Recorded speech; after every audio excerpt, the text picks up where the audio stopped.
Bonjour à tous et bienvenue sur le podcast Rêve d'auteur.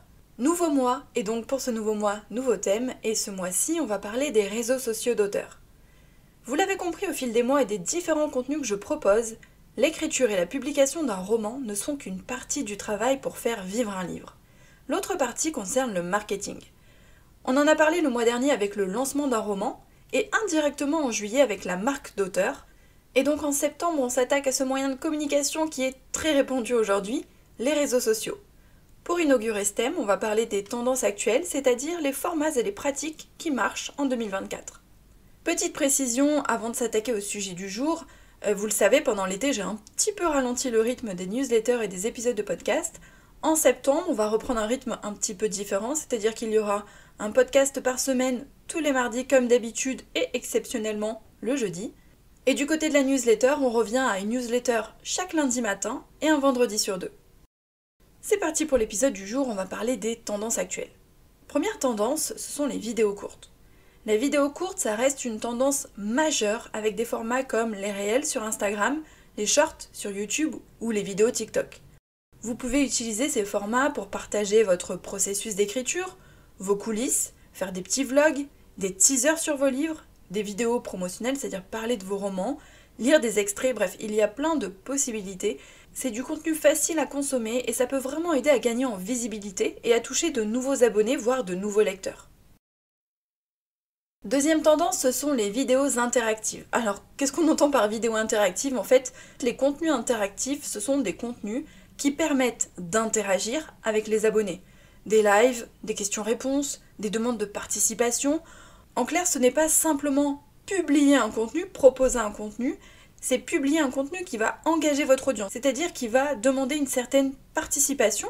Et la participation, en fait, ça peut revêtir plein de formes différentes. Ça peut être bien sûr au cours d'un live. Si jamais vous avez la possibilité de faire des lives, ça marche vraiment bien. Ça permet d'échanger, ça permet d'amener des informations, ça permet de répondre aux questions. Mais si jamais vous n'êtes pas à l'aise avec l'idée de faire un live, vous pouvez aussi ouvrir tout simplement une boîte à questions, des sondages, des quiz, des commentaires sous les posts ou sous les réels. En clair, c'est demander à l'audience de participer. Cette participation, ça peut être pour des questions sur la lecture, sur l'écriture, sur vos romans. Ça peut être aussi des questions sur votre carrière, des quiz sur vos livres. Il y a plein de possibilités. Vous pouvez aussi les faire participer à l'écriture, en quelque sorte, de votre roman, c'est-à-dire leur demander de choisir des prénoms, de choisir des lieux, de choisir une couverture, de voter pour telle scène ou telle scène. En clair, vous pouvez leur demander de participer à la préparation de votre livre, à l'écriture de votre livre, à la publication de votre livre. Troisième tendance, c'est l'authenticité. Le retour au contenu vrai, à l'authenticité et à l'humain surtout, c'est la tendance que vous devez prendre en compte au-delà des formats et des réseaux que vous choisissez. Donc ils veulent du réalisme, comprendre ce qui se passe en coulisses, en savoir plus en fait sur les personnes qu'ils suivent, et ils veulent pouvoir échanger avec l'auteur. Ça c'est un avantage parce qu'à notre échelle, on a la possibilité de pouvoir échanger avec nos lecteurs, ce qui n'est pas forcément le cas par exemple des auteurs assez connus, publiés dans des grandes maisons d'édition. Nous, on peut échanger avec nos lecteurs et les lecteurs apprécient vraiment d'être en contact avec l'auteur. Certains vont vous parler de transparence. De ce côté-là, je vous conseille de choisir en fait quelles limites vous voulez intégrer à votre communication. L'authenticité ne veut pas dire, tout partager de ses coulisses, tout partager de sa vie, tout partager de son intimité, pas du tout. Donc la transparence, moi je l'entends au sens, ce que vous partagez c'est vrai, c'est-à-dire que vous ne mentez pas sur ce que vous partagez. En revanche, vous fixez vos limites et s'il y a des choses que vous ne voulez pas partager, s'il y a des choses que vous ne voulez pas dire, si par exemple votre vie privée vous voulez qu'elle reste totalement privée, eh bien faites-le. C'est à vous de fixer vos limites, c'est à vous de décider.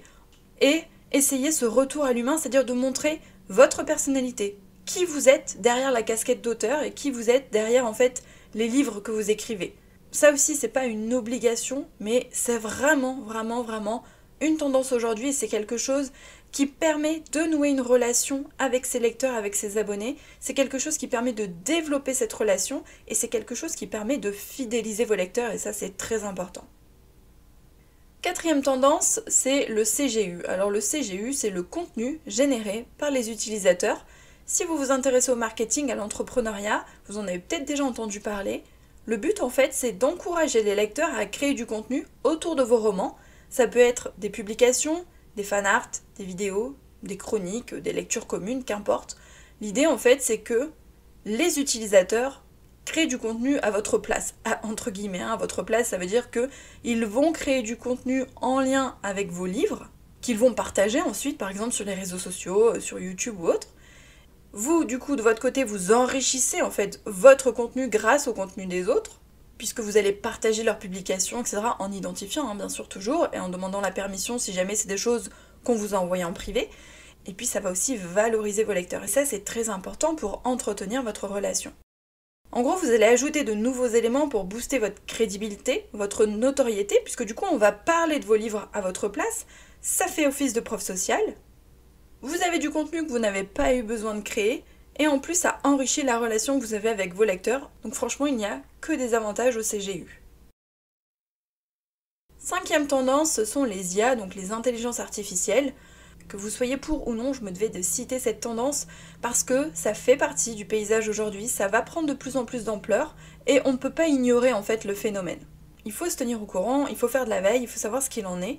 L'IA, ça joue un rôle croissant dans la création et la personnalisation du contenu sur les réseaux sociaux, et pas que, mais ici on parle de réseaux sociaux. Et l'IA, elle n'a pas que des inconvénients, c'est-à-dire que vous pouvez aussi l'utiliser pour du brainstorming par exemple, pour trouver des idées, pour poser des questions. Si vous hésitez entre plusieurs possibilités, vous pouvez parfaitement poser la question, et puis l'IA va vous donner des pistes de réponse, va vous aider en fait à réfléchir, à mettre au clair vos idées. Si vous manquez d'idées, vous pouvez lui demander aussi des listes d'idées. Pour aller plus loin, vous pouvez lui demander d'écrire des légendes, vous pouvez analyser les préférences des abonnés, vous pouvez déterminer des stratégies, etc., etc. Bref, il y a plein de possibilités. À vous de voir en fait si vous voulez utiliser l'intelligence artificielle ou non, dans quelles conditions, dans quelle mesure. Mais pour l'étape réflexion et brainstorming, c'est vraiment un plus parce qu'en fait c'est un petit peu comme discuter avec quelqu'un, c'est mettre ses idées à plat et ça permet d'y voir plus clair. Donc, pourquoi pas, dans tous les cas ça fait partie des tendances actuelles. Sixième tendance, ce sont les communautés. À la fois sur les réseaux sociaux et sur d'autres plateformes, en fait, les groupes fermés et les communautés ont le vent en poupe. C'est-à-dire que les abonnés aiment interagir dans des cercles plus restreints, de façon en quelque sorte plus intime. Par exemple, les communautés Twitch, qui explosent en ce moment, les groupes Discord, les groupes sur Telegram, anciennement les groupes Facebook, mais qui continuent de marcher, c'est-à-dire que les pages, les comptes marchent beaucoup moins, mais les groupes, eux, continuent de marcher. Et donc en fait, ces espaces permettent de créer, de développer un esprit d'appartenance à une communauté, tout en partageant des informations qui peuvent être, par exemple, exclusives ou inédites. Donc vous pouvez parfaitement créer une communauté, un cercle fermé, et donner des informations sur vos romans, sur vos coulisses, des choses que vous n'allez peut-être pas partager ailleurs. C'est un petit peu dans l'esprit de la newsletter, mais la différence, c'est que les abonnés, les lecteurs peuvent aussi discuter entre eux, ils peuvent aussi échanger, alors que c'est pas le cas avec la newsletter. Septième tendance, c'est le format audio. Alors le format audio, c'est bien sûr les livres audio, puisque les livres audio, ça marche de plus en plus, c'est en train de se développer, comme les e-books à une époque. Maintenant, ce sont les livres audio qui se développent vraiment. Et puis, d'une manière générale, le format audio se développe. Alors bien sûr, là, on sort un petit peu du cadre réseaux sociaux, c'est-à-dire que le format audio, vous pouvez le proposer sur les réseaux sociaux, vous pouvez le proposer aussi sur YouTube, par exemple, vous pouvez parfaitement faire des lectures d'extraits, etc. Vous pouvez aussi créer un podcast. Alors attention, avec le podcast, vous devez l'utiliser en tant qu'auteur qui s'adresse à ses lecteurs. Si votre but, bien sûr, c'est de développer votre communauté de lecteurs. Un auteur qui partage des conseils, par exemple, d'écriture, n'a pas la même cible. C'est ce que je suis en train de faire en ce moment. C'est-à-dire que moi, là, je m'adresse à des auteurs. Je suis pas là pour développer ma communauté de lecteurs et je parle pas de mes romans, sauf à titre d'exemple, bien sûr. Mais si vous créez un podcast pour toucher vos lecteurs, il va falloir partager du contenu qui va intéresser vos lecteurs. C'est-à-dire des formats vlog mais version audio, partager des infos exclusives, partager des anecdotes, des confidences sur les coulisses, la lecture d'extraits ou de bouts de scène. En bref, c'est vraiment un contenu qui est créé pour vos lecteurs, qui parle de vos coulisses, qui parle de vos livres, qui diffuse des infos inédites ou non, qui parle de votre actualité. Le but, c'est simplement d'utiliser un format qui marche aujourd'hui, donc le format audio, et de créer du contenu qui s'adapte aussi au format audio, pour vos lecteurs. Parce que là, du coup, dans le podcast, on n'a pas de visuel. C'est pas comme une vidéo YouTube où on peut mettre des visuels, ou sur les réseaux sociaux, c'est un format très différent, donc il faut y réfléchir. Voilà pour les tendances principales actuellement. Il faut savoir que les tendances, ça varie beaucoup, parfois en quelques mois ou en quelques semaines. Il faut donc vous tenir informé pour adapter au mieux votre stratégie de communication. Ici, j'ai parlé de tendances assez générales qui marchent, pas des petites tendances éphémères, voire virales, qui apparaissent et disparaissent encore plus vite. Donc là, ce sont des tendances, mais qui marchent sur le long terme et pas des petites tendances d'éphémères. En revanche, de précision, les tendances, ça va, ça vient. Il y a des tendances qui vont rester plus longtemps que d'autres, il y a des tendances qui marchent maintenant et qui marcheront peut-être plus dans 6 mois, 1 an, 3 ans. Surtout les toutes petites tendances qui, elles, peuvent même ne durer que quelques semaines, donc ne basez pas toute votre stratégie sur elles. Intégrez-les en plus de votre stratégie habituelle, c'est-à-dire que vous devez avoir une vision sur le long terme et y intégrer des tendances soit qui vont booster votre visibilité, votre communauté, votre carrière à un moment donné, soit parce que vous pensez en fait que ça va marcher dans l'avenir et que c'est quelque chose sur lequel il faut investir, par exemple le format audio.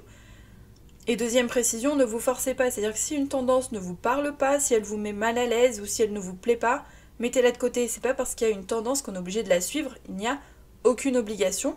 Ne prenez que ce qui vous intéresse, ne prenez que ce qui pourrait vous servir et ne prenez que ce avec quoi vous êtes à l'aise.